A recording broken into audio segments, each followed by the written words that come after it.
Let's start over. Hi, everybody. We're here for our presentations tonight. We're going to get started. I would like to invite anyone from Diversity DHS. For some reason, I always say DHS Diversity, but Diversity DHS, anyone in the community who would like to be a part of this, I'd love for you to stand behind me if you'd like to come up.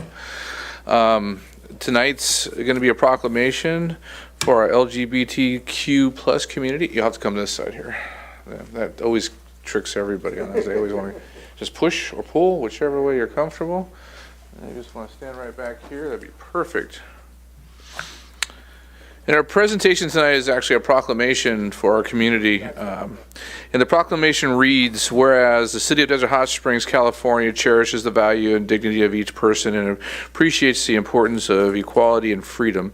And whereas all are welcome in Desert Hot Springs to live, work, play, and every family in any shape deserves a place to call home where they are safe, happy, and supported by friends and neighbors. And whereas the City of Desert Hot Springs denounces prejudice and unfair discrimination based on age, gender identity, gender expression, race, color, religion, marital status, national origin, sexual orientation, or physical attributes as an affront to our okay, this is a tongue twister again. I apologize. These proclamations get me sometimes. Our fundamental principles. And whereas Pride Month began in June of 1969 on the one-year anniversary of the Stonewall Uprising in New York City after LGBTQ plus and allied friends rose up and fought against the constant police harassment and discriminatory laws that have since been declared unconstitutional.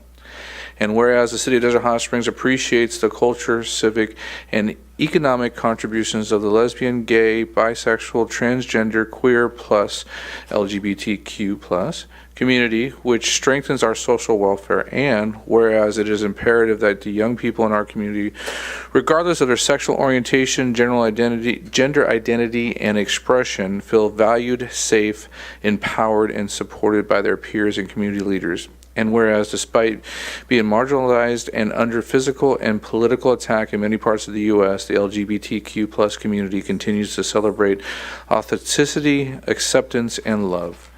Now, therefore, let it be resolved that the members of the Desert Hot Springs City Council declare the month of June 2022 as LGBTQ Pride Month in the City of Desert Hot Springs.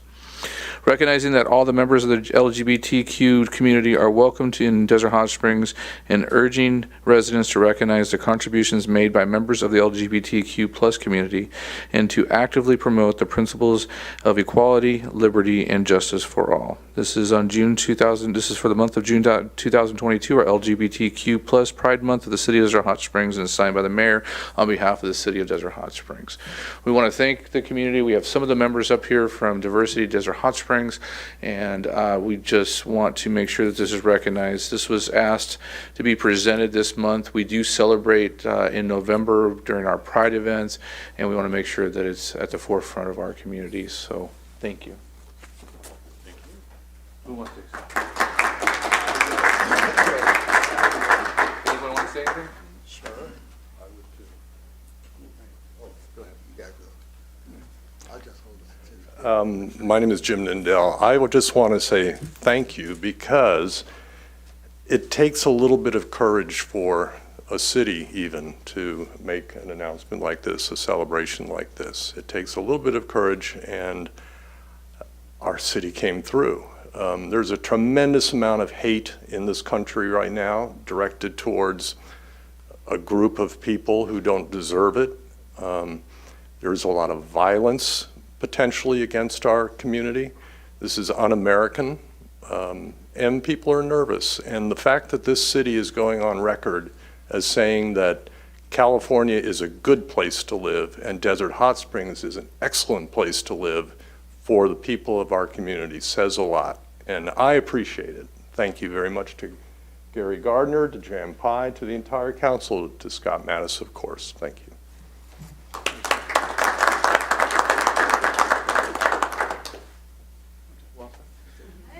And I just want to say some of our leaders in our community, Jim, who just spoke, is a planning commissioner for the city of Desert Hot Springs. Brian is the president of the Rotary Club, and we just have so many great leaders in our community that represent this community. But it's not just representing that community, you're representing all, and thank you for what you've done. And we're going to get a picture if we want to back up right there close to the dais.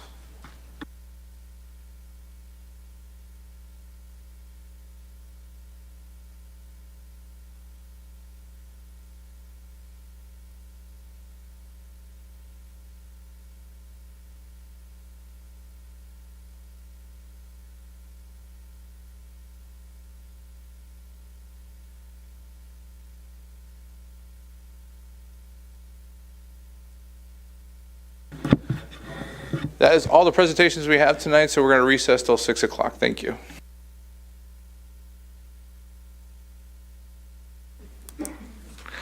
All right, it is 6 o'clock. We will call the regular meeting of the City Council, and the City Council serving as a successor agency to the former Redevelopment Agency Board for Tuesday, June 21st, 2022. This is our 6 p.m. regular session. Roll call, please. Councilmember Betts is absent. Councilmember Nunez. Present. Councilmember Pai. Here. Mayor Pro Tem Gardner. Present. And Mayor Mattis. President, Mr. Best did call, and he's a little bit under the weather. He will not be attending tonight. Our invocation tonight will be given by Ms. Pai. This is an excerpt of what Cheryl Hunter, Executive Director of the Senior Center, shared with me in the writing of Reverend Dr. David Alt. As Cheryl said, she wanted the Juneteenth celebration to be about education. What a difference it would make in our human relations if we tried to sense the meaning of this divine incarnation in all people and adjust our viewpoint to the truth that all are bound together in unity. She said one person shared with her that she had never been to the Senior Center, but just wanted to show up to see who cared. This goes to the LBGH plus ordinance that you did today and Juneteenth. All are equal. We are united to everyone. My heart sees only harmony. I'm done. Thank you very much. Mayor Pro Tem Gardner, would you lead us in the Pledge of Allegiance? Please rise. All right, please place your hand over your heart. Join me in saluting our nation's flag. Ready? Begin. I pledge allegiance to the flag of the United States of America and to the republic for which it stands, one nation, under God, indivisible, with liberty and justice for all.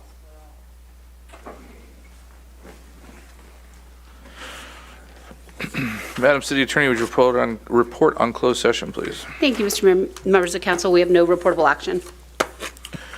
Next, we're going to go to the approval of the agenda. While approving the agenda, we're approving the consent calendar also. Would anybody like to speak to any items on the consent calendar? Last call. All right, we will then go to... Mayor, if I may? Yes. We wanted to pull an item from the agenda. Number 13? Yes. Item 13, the staff has asked that we pull that. It's not ready. There's some corrections that need to be made, so whomever's going to make the motion, if you can put that in your motion, that'd be great. I move we adopt the agenda minus item 13. Also, just for the record, item 12 will be taken before item 11. All right. I second. All right, there's a motion and a second. If we can get it, I don't know, Gary's pin's not working on the screen. My screen is not working. Try with your fingers, see if that works differently. That works. Please vote. Motion passes unanimously. Next, we'll move to public comments. At this time, pursuant to the Brown Act, any person may comment on matters of general interest within the subject matter jurisdiction of the City Council not listed on the agenda. Under the Brown Act, the City Council shall not take action on or discuss matters raised during public comment portion of the agenda that are not listed on the agenda. All comments are to be directed to the City Council, shall be devoid of any personal attacks. Members of the public are expected to maintain professional, courteous decorum during public comments. If you're here and want to make public comments on items that are not on the agenda, there are blue cards back there. You can hand them to the city clerk. My first up to speak tonight is Eddie Johnson. Mayor, city council members, city officials and residents, Eddie Johnson, a Vietnam vet. I take care of Veterans Park. I I want to make a comment about, I didn't get to come last city council meeting because issues came up, so I'm here tonight. I'm going to bring up about Memorial Day. The comments is, it was awesome. We had a great time. Mayor, you were great. A lot of city council people showed up. I appreciate that. City officials. This was our best one we've had since COVID, because we haven't been back since COVID. It was pretty crowded, and next time we do a Veterans Day, we're going to do an increase of chairs instead of having standing room only. That's tough when you're clear back to the curb and almost in the street. We had a great singer do Amazing Grace, and I've been honoring her for her success of being a singer. Also, my second item that I put on my paper to talk, I would be very happy, and so would the other Vietnam vets in the desert and Desert Hot Springs, if there's any way the city can bring back the Vietnam Memorial Moving Wall to Desert Hot Springs. I've had a lot of people talk to me. It'd be awesome to have it here again, and I hope the city can do that for us sometime soon. I'm still here, so, and my buddy behind me. But I appreciate that, and hopefully that'll be kicked around, and hopefully we can get the Vietnam Memorial Wall back. You can put it in Mission Springs Park, the high school again. I had it at the high school in 2011, truly had an honor doing that. We had 300 people the first time it showed up, and we'd love to have it back again. So if you can talk about it, maybe bring it back, it would be an honor. Thank you very much for your time. Thank you, Eddie. Thank you for everything you do. My next speaker is Donna Warden. She's my last speaker. Anyone would like to speak? Again, blue cards are at the back there. You can fill them out and hand them to the city clerk. I am Donna Warden. Gee, I hope I'm not really the last speaker, but for the moment I'll accept that. A few weeks ago, I made a short comment while speaking. We were talking at the time about the districting, and I had just said something, and I want to speak a little bit more about it today. It seemed to go over well with a lot of people. So I'm back. There's a man who lives in Desert Hot Springs. He is a Vietnam veteran. He was wounded in action. He is highly thought of all over our Coachella Valley, Riverside County, and indeed the state of California, and of course here in Desert Hot Springs. He has been honored in the Palm Springs parades and other parades in our valley, and has appeared here in Desert Hot Springs as well. He was named the first Man of the Year as Veteran of the Year at the opening parade for the Riverside County Great Date Festival. He brought the moving Vietnam Wall to Desert Hot Springs and may be bringing it again to Coachella Valley soon. He has organized the donations for the engraved tiles here at our vet park. For some are still available. I have purchased 3 for my family members, some of them. He organizes and plans events of honor at Veterans Day, Memorial Day, and others. Each year, more and more people attend. These events, most recently on Memorial Day, was again standing room only. He includes in his programs the Desert Hot Springs ROTC. We're the biggest ones in California, by the way. High school choir, prayers, guest speakers. This year again, our Mayor Mattis was guest speaker. Thank you very much, sir. Veteran Corporal Jeff Cole from our VFW spoke as keynote speaker. Amazing Grace was sang by Zanisha Gary, and prayers by Bishop Shepherd. The bagpipes took me to my knees. I don't know the gentleman's name, but wow. None of these things prepared me for recently having stepped into his house. For on one wall, he has certificates of appreciation from the Senate, State of California, Riverside County, various cities, and awards of all sorts framed and hung proudly. There must have been 30 or more certificates on that wall. So what I'm trying to say is, even though we have many terrific people here in Desert Hot Springs, in my opinion, no one in our city of Desert Hot Springs is more deserving than, yes, Edward G. Johnson, to have their name added to our Veterans Park name. It should be the Edward G. Johnson Veterans Park. I am certain I'm not alone in this, and oh, by the way, folks out there, if you agree, please call the City Hall and leave a message to that effect. Thank you very much. Thanks, Donna. I have no other public comment speaker cards. Anybody like to speak in public comments? This is the last call. All right, we'll close public comments this time. We'll go to City Manager's report. Good evening, Mayor and City Council. We just have one update from our Finance Director. Good evening. So here are the financial highlights as of June 20th, 2022. Our current year fiscal year revenues are over 23 million, which is 73% of the amended budget. Last year at this time we had almost 21.8 million at 86%, and 2 years ago we had 19.6 million at 87% of the budget. Our revenues look a little lower because we did receive the property taxes, but we have not processed that payment yet, so we're still working on that one. For fiscal year, for expenditures this year, we're at over 24 million, which is 76% of the budget. Last year at this time, we're at 21.5 million at 79% of the budget, and 2 years ago, we were at 20.4 million, which was 84% of the budget. Thanks, Jeffrey. That concludes my report. Thank you very much. Move to Mayor and Council Member reports. Start with Mayor Pro Tem Gardner. Thank you. I'll get this booted up here. Just a couple of things really quick.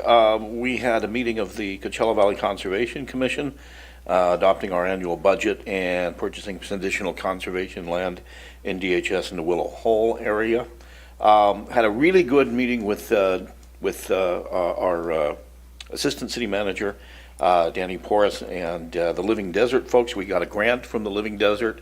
Actually, I should say the Living Desert got a grant from the Mountains Conservancy for an educational and signage project, and you'll soon be seeing about 20 or 30 signs across the city with historical and desert information, animal, wildlife, plants, history, geology, things like that, and we're pulling together a group of people to work on those, and I think it's going to be a really neat addition to the city. And lastly, the Coachella Valley Mosquito Vector Control District, otherwise known as the Bug Board, we did our annual assessment, staying steady this year at $14.39 per homeowner, and it shows up as a line on your property tax assessment, but it's staying flat. The district is concerned about a high number of mosquitoes, even particularly out here this year, and I've had complaints of folks that are being bit. If you are witnessing a mosquito infestation in your home or your area, check for water, standing water, the bottom of your pots and your planters and things like that, old tires, anything, old toys in the backyard. All it takes is a tablespoon of water and you can have 100 mosquitoes. So watch that, and if you are having an infestation, you can call the Mosquito Vector Control District and they will send out a technician to address it, and that is all included as part of your property tax assessment. So take advantage of it if you need it. That's all I've got. Thank you, Ms. Pye. On 6/11, there was Your mic. 6/11, there was the baseball closing ceremony, and everyone was very excited, and everyone got their awards, even if they weren't there. The coaches made sure they got their awards. On 6/11, we attended the Dr. Kerrigan Foundation, and I'll let others speak about that. It was 3 of us that attended, myself, Councilman Nunez, and the mayor attended. Marion Champion and Mr. Nunez You got promoted. attended Marion Champions with the MSWD 101 conference, and we also invited ourselves to see the Horton groundwater, which we're going to do shortly. The Airport Commission is going through some changes. We don't know exactly what. There was a commission meeting tonight, which I could not go because I'm here. They're talking about changing the commissioners from the number of Commissioners. My term did expire, but they asked me to stay on until they figure out what they're going to do, and then the mayor will be asked to appoint someone else. Juneteenth, I went to the Senior Center. I attended two Juneteenth occasions, twice on Saturday. But I have to say that ours was the best. It was, the purpose of it for Cheryl Hunter, the executive director, was education. And based on the diversity that was there, people were very excited because they learned what it was about. And the Senior Center, people who attended the Senior Center, they were very excited because they didn't know. And there was music, there was videos, people explained what it was about, and they want to have it again. And there were some seniors that offered suggestions for what we should do next time, and I'll share that with the city manager and the mayor. But and also Congressman Ruiz attended and gave several people proclamations. And Mr. Johnson, there's a lady, if I can pronounce her name, Zanisha Clary, who sung at the event, and Mr. Johnson is making her famous. She's being known as the songbird of the Coachella Valley. He had her sing at the memorial event, and he had her sing at this event too, and it was awesome. And that's all I have. Thank you, Mr. Nunez. Oh, thank you. Thank you, Mr. Mayor. I attended the Water 101 with Mission Springs Water District. It was very informative for me because of I'm the new one on council, and so I really got to see how the function works with the water districts, how we collaborate with them with projects and whatnot, and speaking and looking at the new project going down on the south end. So it was really informative for me and I think staff. I think we had a lot of questions to ask, and they were there to answer them. So I'm looking forward for the tour.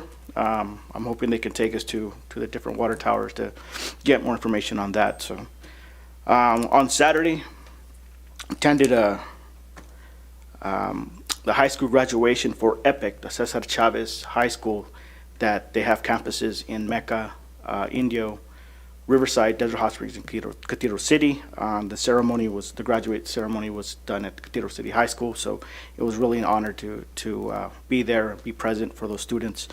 I want to say congratulations to all those students, hardworking students from ESL to high school, so it was great to see and be a part of. Attended with Ms. Councilwoman Pai and Mayor Mattis, the June 11th Dr. Carrion Foundation Scholarship Award Ceremony. That was very well put together. I want to thank Daniel Porras for organizing that. It was real exciting to see 9 students from Desert Hot Springs High School get awards and the scholarships. So last words I had with them is to make sure they come back after graduation, come back and serve in their community, and hopefully be in these seats up here. So that was looking forward to see what happens with when they come back. So we did have a luncheon yesterday with Congressman Raul Ruiz.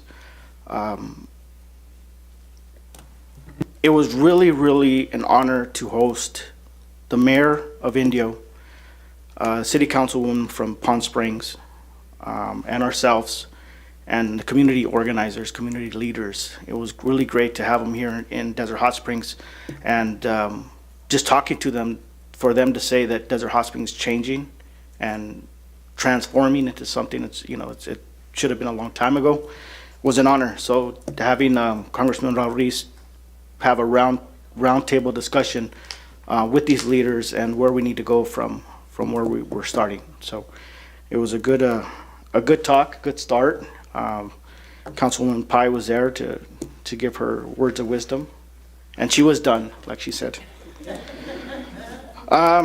Lastly, today is the first day for COVID vaccines for children, for infants. So we're hoping that the public gets aware that you can now, if you have 6 months to 5 years old, you can get a vaccine for your child, so or your infant. So I recommend the residents do so sooner than later. And to go along with Juneteenth, I would be in agreement with if the city would move to making that official holiday. A lot of other cities are moving on it, so I would love to do that. Also, adding Cesar Chavez Day would be a great opportunity for residents and the city staff to do something on those holidays. So, thank you, Mr. Mayor. That's it.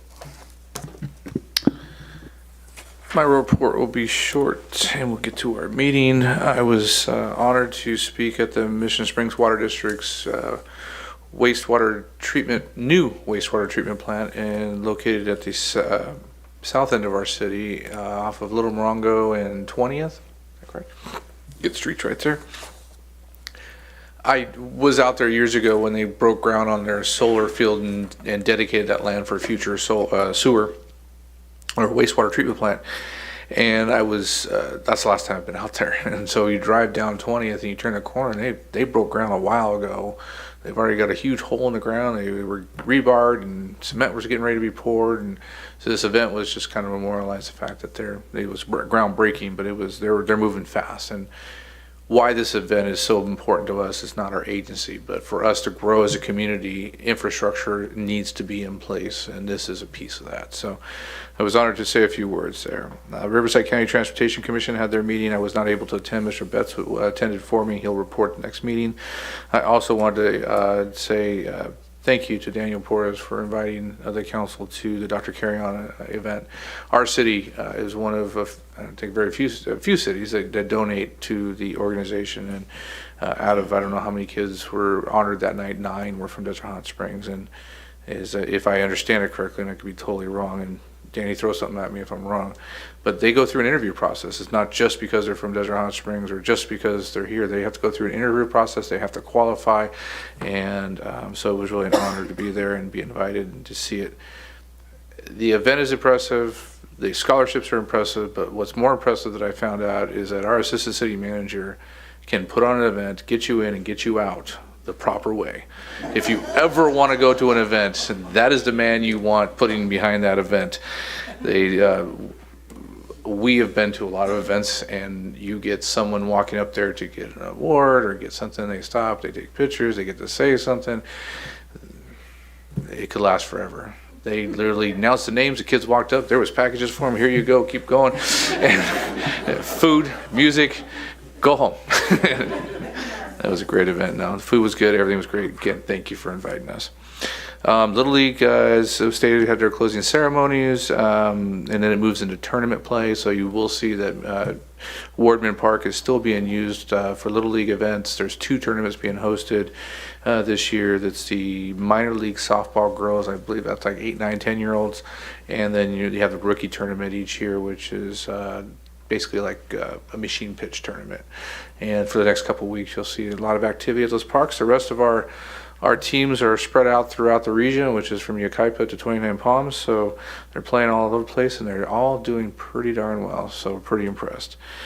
So good luck to all those teams out there. Bring home some flags, and what I mean by flags is they get a big banner if they win, and so they get hanging on the wall or wherever. So they're kind of fun.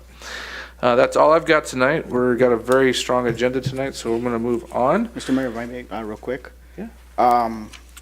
For the Little League, do they open a snack bar at all? Do you know? They do. I have a popcorn machine. I can donate it with popcorn if they want to help raise money, sell popcorn, or give it away, whatever they want. I would talk to Roberta, because they did hire someone to run the snack bar. I don't know if they need one. They might. Great, okay. That'd be awesome. And then also the last thing, Danny, I know the last time we were here for when they were asking money for the Dr. Carry-On Foundation, we kind of threw a stipulation and a challenge. Yeah, we did, yeah. Did they meet that challenge? Can we give an update on that? I'll get an update next meeting. Thank you, sir. That'd be cool to know, yeah. I know our city was announced big. I didn't hear a lot of other cities announced real big there, so hopefully we were able to push some donations there. It's awesome. All right, we're going to move into our public hearings. Item number 2 is a Desert Valley Disposal placing delinquent disposal billings on the county tax roll fiscal year 2022-2023. How this item will work is that we're going to get a staff report, and then we'll take any questions from our city council to staff. We'll open the public hearing. If anyone would like to speak, and if anyone would like to then go to the back of the room, we have a representative from Desert Valley Disposal that you can speak with to try to accomplish what you need to accomplish before we close this item. So we'll start with Mr. Buckheim. All right, thank you. This hearing is to place past due accounts for Desert Valley disposal services for Desert Valley Disposal on the 22-23 county tax rolls. These past due accounts are for services provided to commercial/business properties, multi-unit dwelling properties, and for residential services. Once placed on the rolls, the delinquent charges will constitute a lien on the said property. There are 122 accounts totaling $162,805.45 in past due amounts to be placed on the tax roll. We have Chris Cunningham here with DVD for any additional questions or assistance. I appreciate it. Does council have any questions for staff? I'll open the public hearing at this time. Is there anybody in the audience that would like to speak on this item? I see nobody coming forth. This would be the final opportunity to resolve any issues with the delinquencies before we close the public hearing with Desert Valley Disposal. I see none. No public testimonies being made. No one's coming forth. At this time, we'll close the public hearing and we'll go back to council discussion. Does anybody have any questions or discussion? I have a couple of questions. Sure, Jeffrey or Chris, whoever wants to answer this. So how many properties of the 122 are rentals? And how does this affect them in any way? If they are rentals, how does it affect the people living in the homes? I do not know how many are long-term rentals. I don't have that information. Thank you, Mr. Mayor, members of the council, Mr. City Manager, staff, and residents. There's no way for us to tell which is a owned home by an individual there, or if it's a rental home. We do not know that. I'm sorry, you had another question too, and what was that one? If they are renters inside the homes, what is this? How does this affect them? I mean, I'm pretty sure it doesn't affect them if they're rentals, but if they're homeowners, it does. That is correct. That's correct. It's not going to affect the rental unless it's in their rent already. But usually, this is single-family homes are assessed on the property taxes. So that is a homeowner's. But multifamily residents and commercial properties, those are the ones that would see a delinquent bill. That was going to be my next question. So does that tack on to the owner of the apartments or duplex it does. or triplex? Yes, it does. Good. Anyone else? I'll entertain a motion. I move we put the Desert Valley Disposal delinquent disposal billings on the county tax rolls. I have a motion. Is there a second? And I'll second. All right, when it comes up on the screen there, please, if there's no other discussion, please vote. Motion passes unanimously. Thank you. Chris, we get you out here early tonight. Oh, I won't tell anybody. Item number 3 is the Landscaping and Lighting Maintenance District number 1 levy and collections of assessments to fund improvements for fiscal year 2022-23. This first item is citywide. No one will need to recuse himself unless they choose to. Mr. Buckheim? Yes, thank you. So this is a public hearing to levy a special assessment on properties within the Landscape and Lighting Maintenance District number 1, Zones A and B. Zone A comprises of all properties within the city limits, and Zone B consists of commercial properties along Palm Drive and Pearson Boulevard. The revenues from the special assessments will be used for maintenance, repairs, and improvements of city facilities, including but not limited to parks, medians, sidewalks, tree lighting, and street lights. The levy will generate $571,651.38 in revenues. The cost for the services is estimated to be $1,307,000. $613. The remainder of the cost will be covered by a transfer from the general fund. We have Charmaine McCarville and Nadia Benali here with Webb Municipal Finance for any questions. Do we have any questions to staff before I open the public hearing? See none, I'll open the public hearing at this time. We'll take any public testimony. Would anybody like to speak on this item? In favor, opposed, or a neutral position? Last call. I see nobody coming forth. We'll close the public hearing at this time, and we'll go back to city council discussion. Any questions? All right, entertain a motion. Move we accept the Landscape Lighting Maintenance District Number 1 collection of assessments for 2022-23. And second. There is a motion, a second. I did want to make one quick comment. I forgot I was moving so fast. One of the things that we have spoke about in the past is that these levies are collecting a certain amount of money, but it's not enough to continue to maintain these citywide districts in the future, and it's something that we're going to have to discuss. Our staff is working on bringing an item forth in the future to discuss what we would need to do to be able to meet the needs of these. And this will go into the next few items, but just generally, we find a lot of our maintenance districts are not able to, what they call extras, cover the extras. They're covering the basic maintenance, and what's happening is you're losing a lot of ground cover. Sometimes trees can't be trimmed or maintained correctly, and vegetation replaced because there's just not enough funding in those districts. And if there's not enough funding in that district, then it comes out of general fund, and we can't always do that. So it's something we have to discuss in the future, that we're going to have to go back to the voters of each of those districts, including the citywide one, and talk about what is reasonable in funding and what we want to see in the future. We have beautiful landscaping in our medians now, but they won't always stay like that if we don't maintain them correctly. And if it's not funded correctly, that'll be an issue. So with that said, any other comments? All right, please vote. Motion passes unanimously. I'd like to take item 4 and 5. Both of those, myself, Mr. Nunez, and Mr. Gardner all have conflicts. Our deputy city clerk will be coming forth, and she has 2 long, 1 short. 2 long straws, 1 short. The short straw gets to leave the room for the next 2 items, if everybody agrees on that. All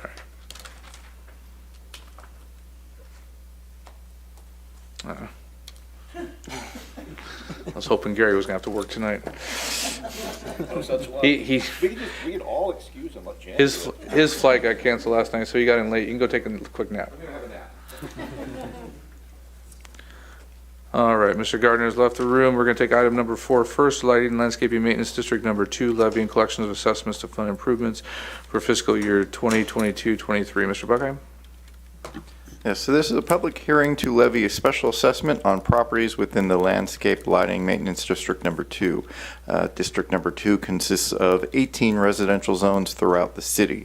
The special assessment will only be levied on the properties within those zones, and the revenues from the special assessment will be used for maintenance, repairs, and improvements of the landscaping, lighting, irrigation, graffiti removal, sidewalks, walls, and monuments within those districts.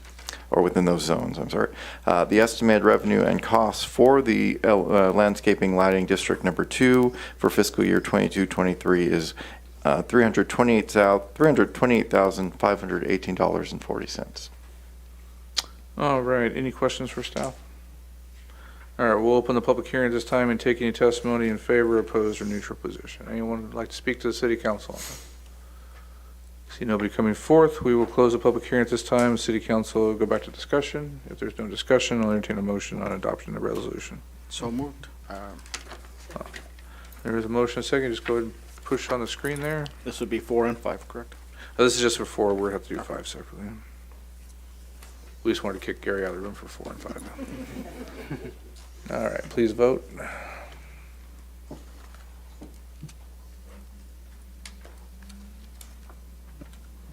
Motion passes unanimously. Thank you. We're going to take item 5. Item 5 has the same conflicts. Mr. Gardner, we're going to just handle both of them if that's okay. We got to handle one more. Oh, I thought the sound's off back there. Oh, sorry. We're going to handle one more item. And again, the conflicts are, all three of us live in the drainage assessment districts. Joe Strauss, Mr. Gardner stepped out of the room to make sure that we still had a majority of the city council up here to make a decision. Item number 5 is drainage assessment districts. Number 1, levy and collections of the assessments to fund improvements for fiscal year 2022-2023. Mr. Buckheim? Yes, so this is a public hearing to levy a special assessment on properties within the Drainage Assessment District Number 1. This district consists of 16 residential zones throughout the city. The special assessment will be levied only on those properties within those zones, and the proceeds will be used for maintenance, repairs, and improvements of flood control and associated facilities within the zones. The estimated revenues and costs for fiscal year 22-23 is $216,426.04. All right, and this is, let's see, any questions for staff? Nope. We'll open a public hearing at this time. We'll take any testimony in favor, opposed, or neutral position. See nobody coming forth. Last call. We will close the public hearing at this time. City Council, any discussion? All right, I'll entertain a motion. So moved. Second. Please vote.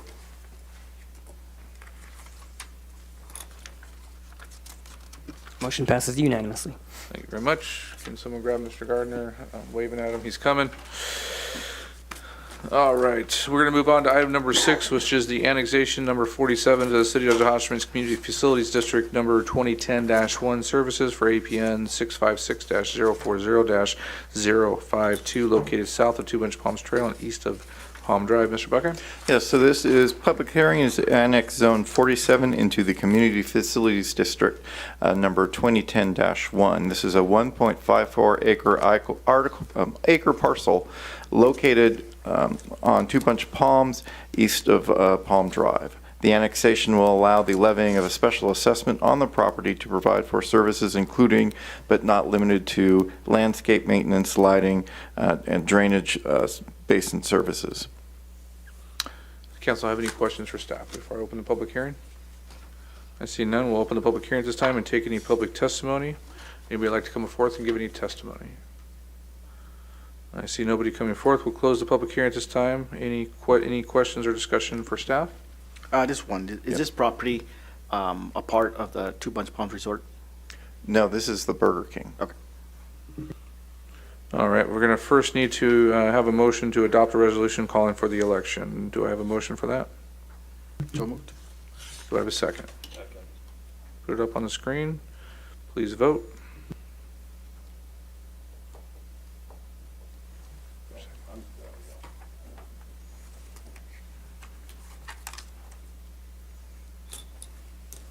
Motion passes unanimously. At this time, we'll hold the election and canvass the election.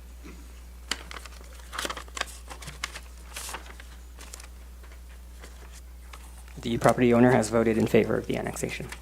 Since he's voted in favor of the annexation, we'll take a motion for adopt a resolution declaring the election results. So moved.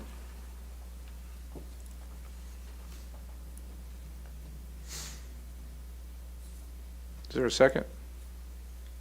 I'll second. Any more discussion? Please vote. Motion passes unanimously. Item number 7 is creating a special tax area 53, which is the Burger King, for APN 656-040-052, located south of 2 Bench Palms Trail and east of Palm Drive within the Desert Hot Springs Special Public Safety Tax Area. Mr. Buckheim? Yeah, so this public hearing is to create Public Safety Tax Area Zone 53, which is the 1.54 acre parcel. That is the Burger King. The purpose of creating Zone 53 is to authorize a levy of a parcel tax on the improved property. The proceeds generated from this levy will be used solely for public safety services. Do you have any questions for staff? I see none. We'll open the public hearing at this time and take any public testimony. Would anybody like to come forth and give any testimony? I see nobody stepping forth. Final call. We'll close the public hearing. Any discussion by the City Council? Any more questions? Please we'll hold the election and canvass the election at this time. The property owner has voted in favor. We can take a motion to adopt the ordinance establishing a public safety. Do we adopt the ordinance? Second.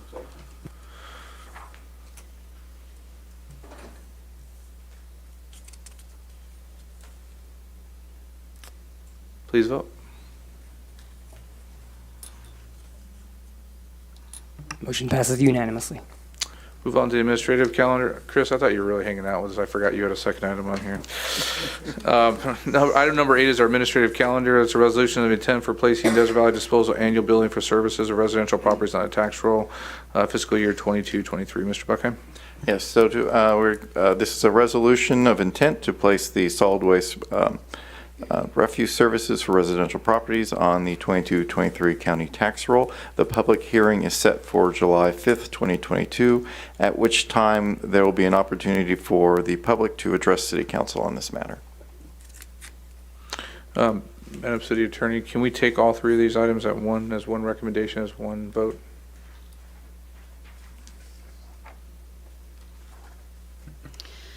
Yes, you can take all 3 of them as one motion. Thank you. And with that said, we'll open the public hearing right now. Would anybody like to speak on this item? City Council have any questions to staff for Desert Valley Disposal? See none, I'll entertain a motion. Move the resolution of intention to placing Desert Valley Disposal annual billing for services of residential properties on the county tax rolls fiscal year 22-23. Also, the approval of attachment F and to set the Yes. time and place as stated. All right. Those motions are on the table. Is there a second? Second. Any other questions? No, please vote.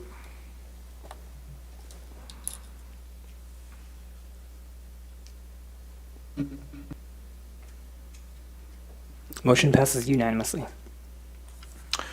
Item number 9 is the award to construction contract for the construction of ATP Cycle 5 Palm Drive North Phase 1 Improvement, City Project Number 3000. Mr. Haker.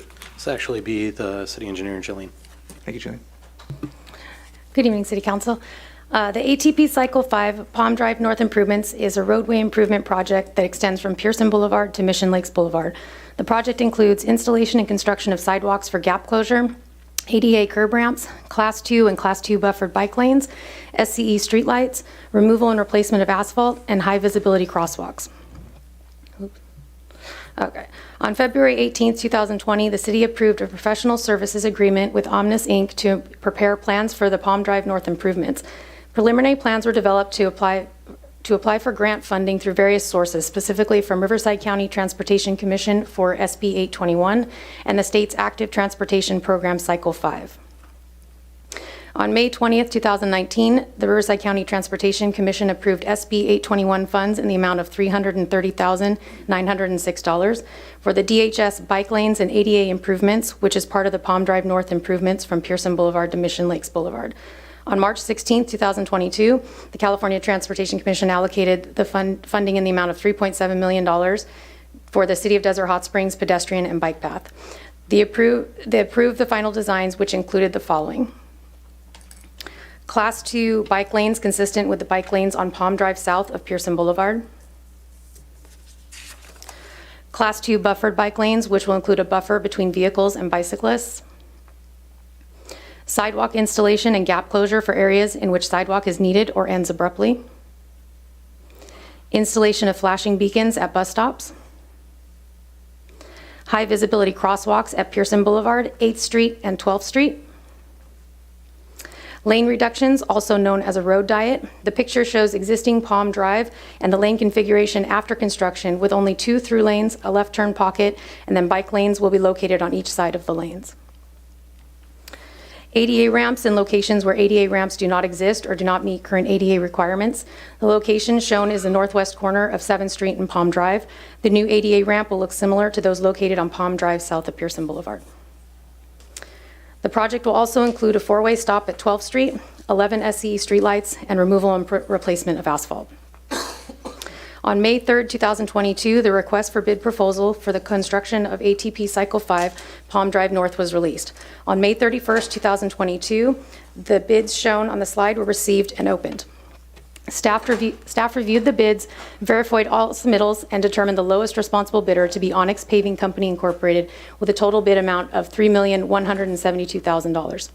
Staff is recommending that City Council award the construction contract agreement to the lowest responsible bidder, Onyx Paving Company Incorporated, and authorize the city manager to execute the agreement by and between Onyx Paving Company Incorporated and the City of Desert Hot Springs for the construction of the ATP Cycle 5 Palm Drive North Phase 1 improvements, City Project Number 3000, in the amount of $3,172,000, and approve a contingency amount of $951,600, which is 20% for unseen road work and 10% for unseen SCE work, as needed inspection services of $60,000, as needed material or equipment testing of $15,000, and an SCE fee of $100,000, which brings the total project budget to $4,298,600.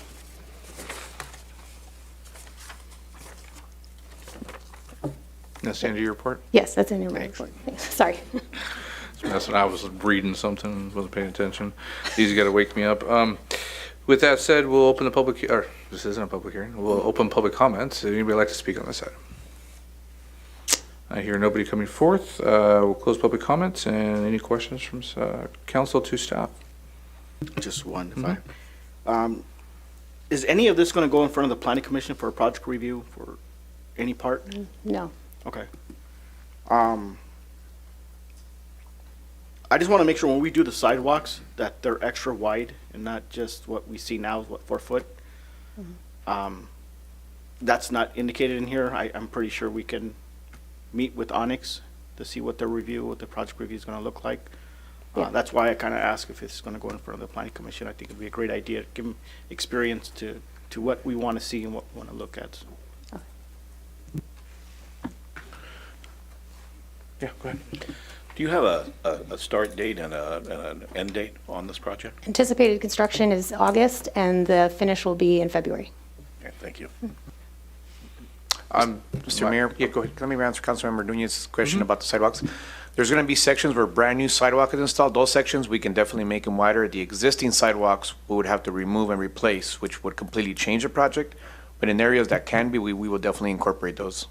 Okay, so how are we going to tie in 8-foot sidewalk going into a 4-foot sidewalk? And in some of the pictures, I don't know if you've seen, but there's a tree right in the middle of the sidewalk. Correct. So that's what I'm kind of like thinking, I think we can, Yes. get a bigger bang for our buck if we did this, properly and tie it in consistently rather than having an 8-foot sidewalk and then a 4-foot with a tree in the middle.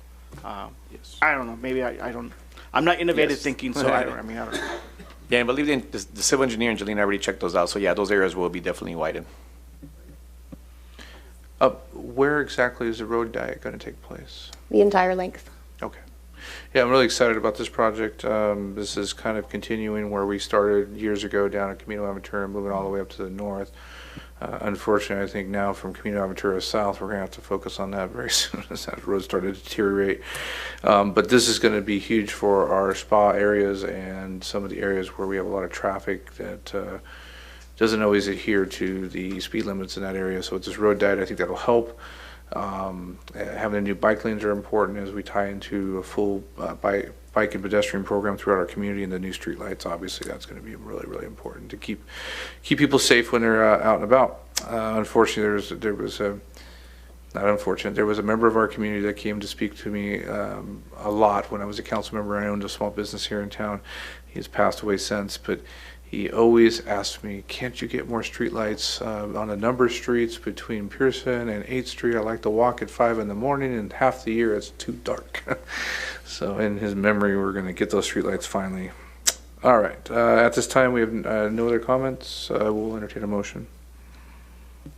Move we award the professional services, award the construction contract for the construction of the Palm Drive corridor. Is there a second? If there's no other comments, please vote. I just have a question for Danny. Go ahead. Danny, when was the last traffic study done for this area? Speed study? Nick, I think the speed study was 2019? Correct. 2018. Okay. And they called for that. The only concern I have is that, we're moving pretty quickly. We're getting more residents. We're growing bigger. And to go on a road diet, I just don't know if this is the right time. That's just my concern. And I don't know if this is going to be warrant that much that we reduce one lane. I'd rather see the road widen. That way we can incorporate the bike lanes, but that's just my opinion. Any other comments? All right, please vote.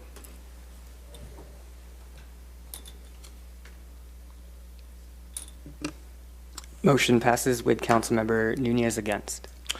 Move to item number 10 is award of professional services agreement to CLM Consulting for the project management services for capital improvement projects. Mr. Porras? No? Yes? Okay.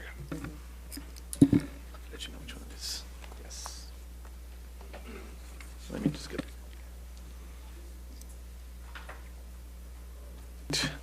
Thank you, Mr. Mayor, members of council. This item is regarding the awarding of professional services agreement to CLM Consulting, who provides project management services for capital improvement projects.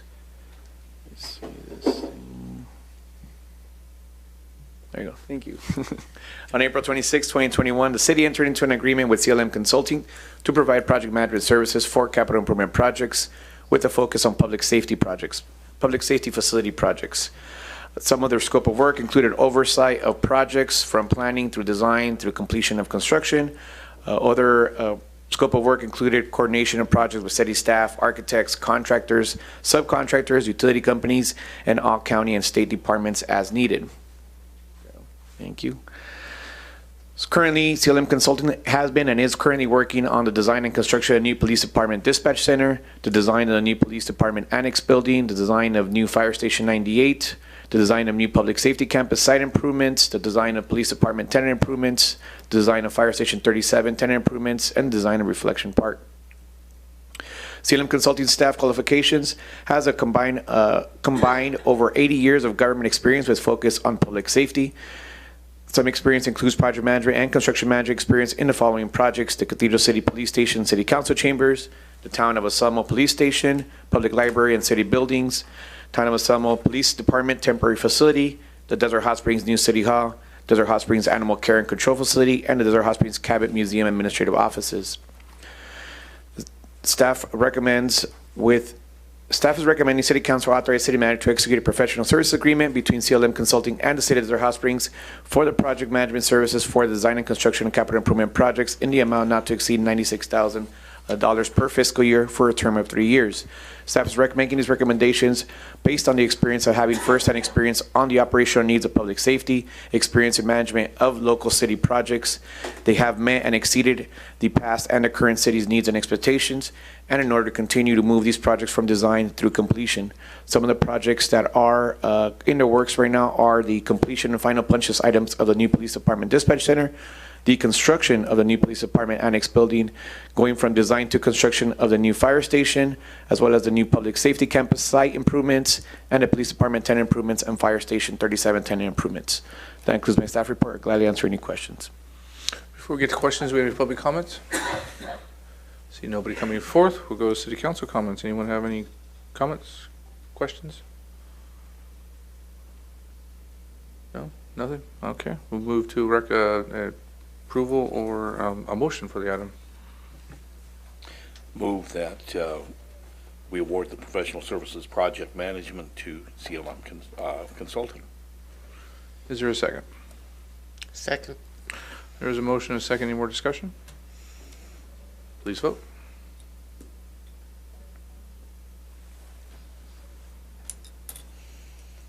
Motion passes unanimously.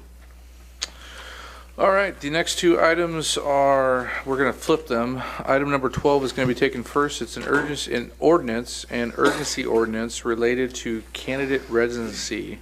Mr. Siriano and our city attorney, Ms. Marahi, will handle these two items. Who wants to go first? Thank you, Mr. Mayor, members of the City Council.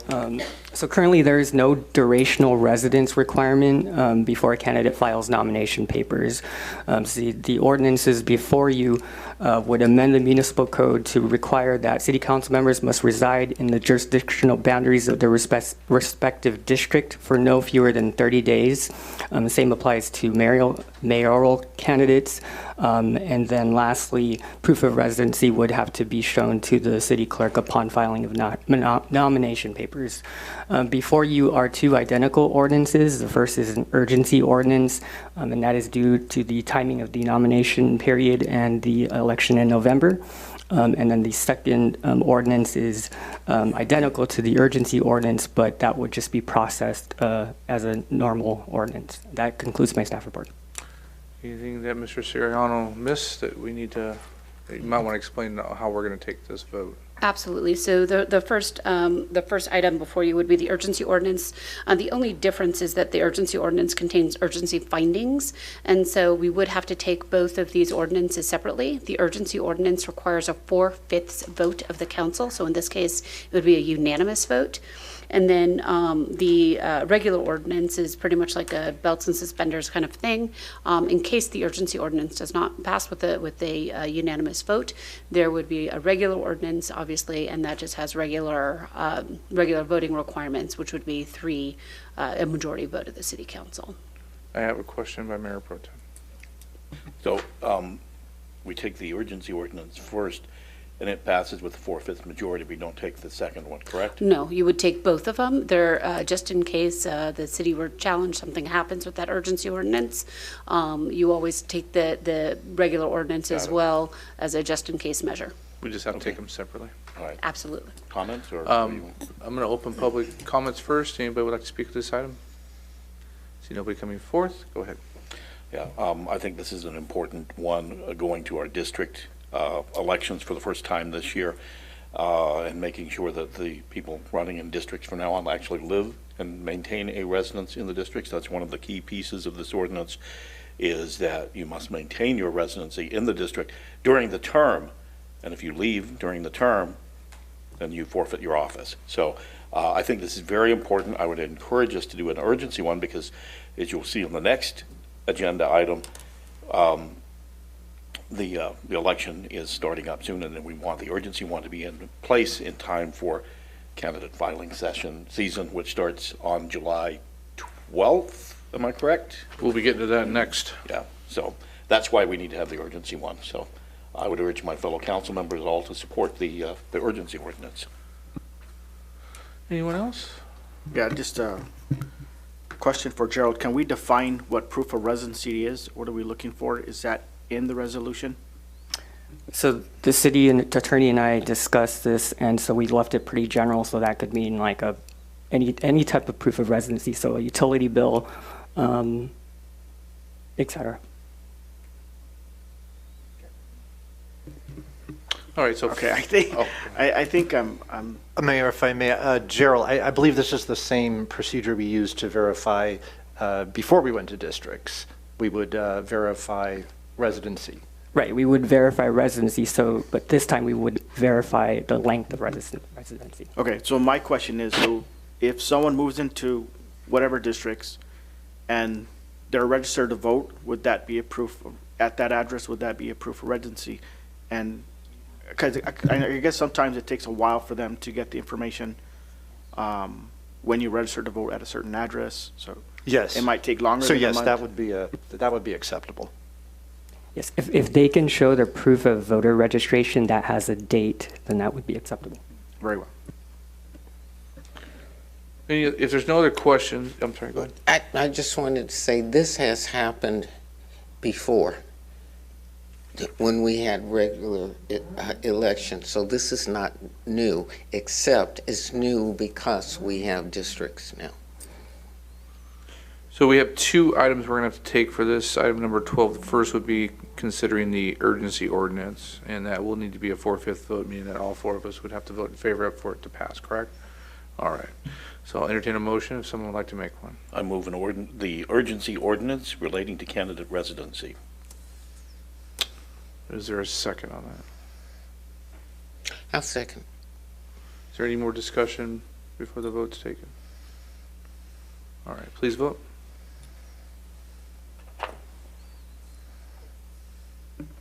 Motion passes unanimously.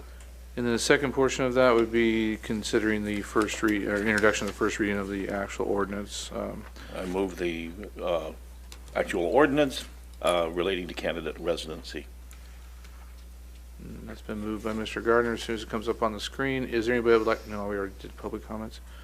And second it? Would anybody second that?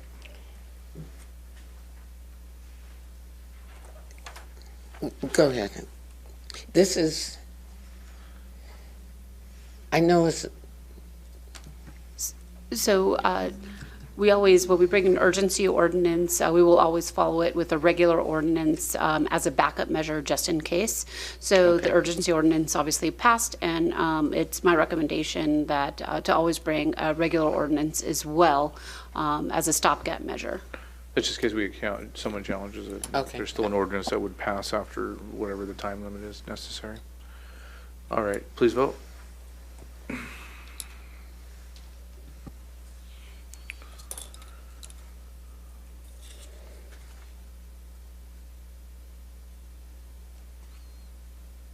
Did we vote already, or didn't? No. I'm not seeing anything on my end. Oh. It reverted back. Who made the motion? All right, it's not coming up on a screen. It shows. Okay, I can manually input it. Okay, who seconded it? I did. Okay. All right, please vote. Motion passes unanimously. This is the first reading of an ordinance of the City Council, adding Section 2.04.100, candidate residency, to Article 2, elections of the Desert Hot Springs Municipal Code. The ordinance will return on July 5th for a second reading and adoption.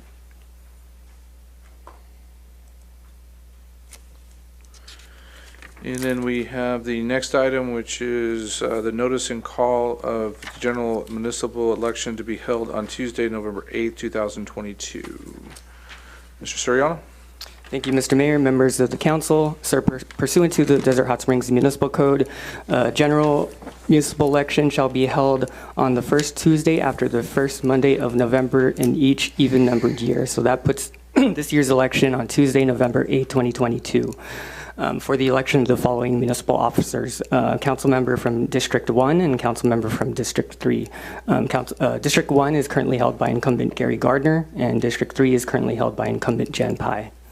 Before you this evening are two routine and customary resolutions that have been prepared for adoption. The first resolution is a notice and call of election that also requests consolidation and the services of the Registrar of Voters to conduct the election and provides for payment of such services. The second resolution is a candidate statement and deposit, which sets forth rules and regulations pertaining to the cost, preparation, and submission of candidate statements for inclusion into the voters pamphlet mailed to each registered voter. This is required by the California Elections Code. Candidate statements are limited to 200 words. Candidate statements are also optional. Should a candidate choose to have a statement included in the voters pamphlet, the deposit required at the time nomination papers is filed is $600. The deposit amount was determined by the Registrar of Voters as an approximation of the actual cost. Following the election, candidates either may be billed or refunded the unused portion of the deposit based on the actual cost.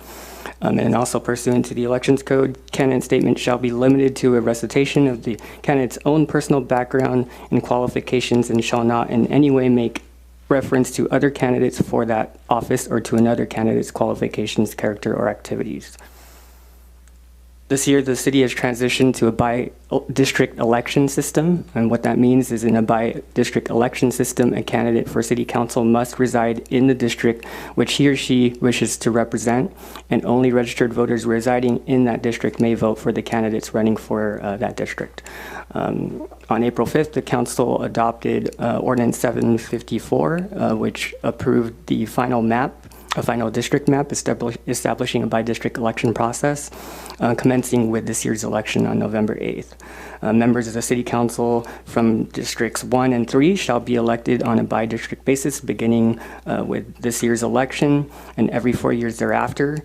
And then members of the City Council from Districts 2 and 4 shall be elected on a by-district basis beginning with the election in November 2024 and every 4 years after. And then lastly, one mayor shall be elected at large, commencing in November 2024 and every 4 years thereafter. And additionally, the city clerk's office has implemented a map on our website to assist voters in looking up which district that they reside in. The nomination period for this election, this is the period of time that begins 113 days before the day of the election and ends 88 days before the election. And this is the only period of time during which potential candidates can obtain nomination papers from the city clerk's office, which are the official forms needed to run for office.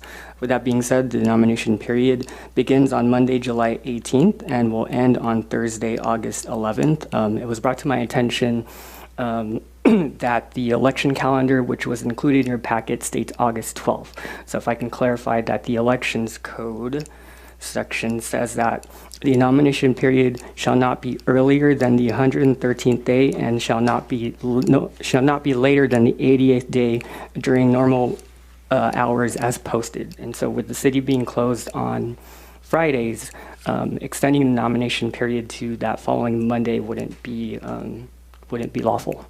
So that, with that said, then we would have to end the nomination period on that Thursday, which is August 11th. Is that good? Got everything? Almost. So, extension of the nomination period. So just like any other election, if an incumbent does not file nomination period papers, the nomination period is automatically extended for 5 days. So that'll put it at August 17th if an incumbent does not file nomination papers. And then lastly, there's a $25 filing fee pursuant to the Municipal Code for processing nomination papers. Now I'm done. All right. Thank you, Mr. Soriano. It is a mouthful trying to get all that out, but you got to do it. All right, good job. All right, we'll open public comments. Anybody would like to speak on this item? See nobody coming forth. We will close public comments, and we have to adopt both resolutions, and we can take those at the same time. Is there a motion? We can take them at the same time? You can, yes. Okay, I will move that we adopt the notice and call of general municipal election to be held on Tuesday, November 8th, and adopt the resolution giving notice of the election, and adopt the resolution establishing the regulations and filing of the candidate statement. Is there a second? I have a second and a question. Okay, go ahead. I'd like for the attorney to tell us why Mayor Pro Tem Gardner do not have to recluse ourselves. Of course. So the question was brought to my attention that because the two districts are up, which is Councilmember Pai's district and Councilmember Gardner's district, that there could have been a potential conflict of interest. I do not see a conflict of interest. This is a citywide just calling of a general of the election, merely because it just happened to be that these two districts were up does not necessarily cause any kind of financial conflict of interest, thereby needing a recusal. Satisfied? All right, any other comments? Please vote.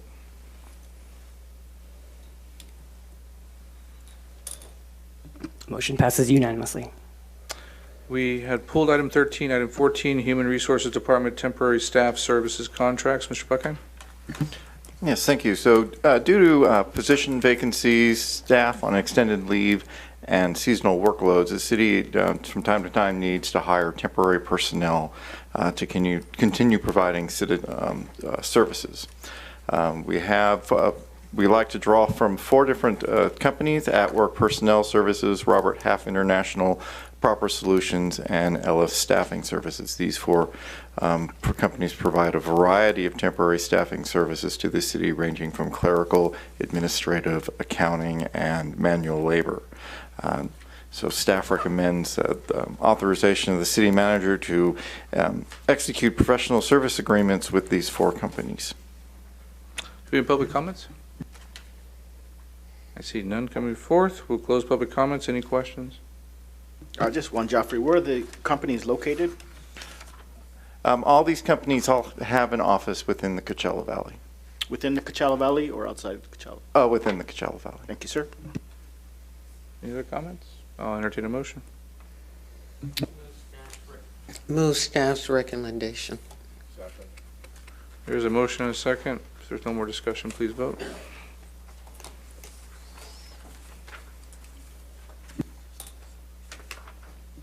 Motion passes unanimously. All right, we have nothing pulled from the administrative calendar. I'm going to go back to public comments. I know someone was waving his hand out there to speak, and I missed him. Mr. Maynard.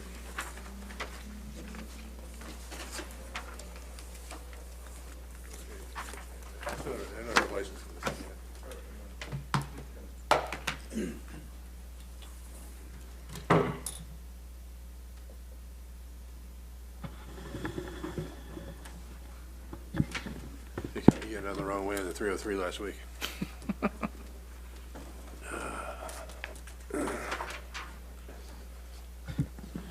First of all, I want to say thank you very much, Mr. Mayor, members of the council. Last time I stood up here, I cried like a baby. I might do it again tonight. I don't know. This medication is really something. But I want to tell you that looking around this room, I really miss this place. I want to tell you that working with the city again has been fantastic. This group of people we put together before I left, Luke put a few of them together, but I put the rest of them together.